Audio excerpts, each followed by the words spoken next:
जानके, आता सगळं चांगलं होणार बघ. स्वामींच्या कृपेने सगळं कसं जुळून आलं. माझ्या लेकीसाठी चांगलं स्थळ चालून आलं. सोन्यासारखा पोरगा मिळाला. मन मिळाव तुझ्या आणि माझ्यासारखे सासू सासरे मिळाले. समद चांगलं झालं. स्वामी कधीच आपलं वाईट चिनणार नाही, माहीत होतं मला. पण त्यांचं एक म्हणणं मला नाही पटलं. एवढं आयुष्यभर राबून पै पैसा जमवला, तेव्हा आता जमिनीत पुरून मोकळं व्हायचं.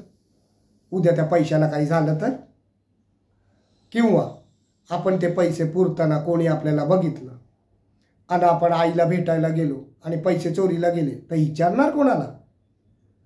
तेव्हा मला त्यांचा निर्णय नाही पटला. उलट मी तर म्हणतो हे पैसे आपण सावकाराला देऊन येऊ. अगं असं काय म्हणते, वाऱ्यावर टाकून जाऊ का? तुला नाही ठाऊक यशोदे, हे समद कमवायला किती खास्ता खाल्ल्यात ते काही नाही. मी जाऊन पैसे देऊन येतो सावकाराला, तुम्ही आवरायला घ्या. चला चला, आता विषय नका वाढव.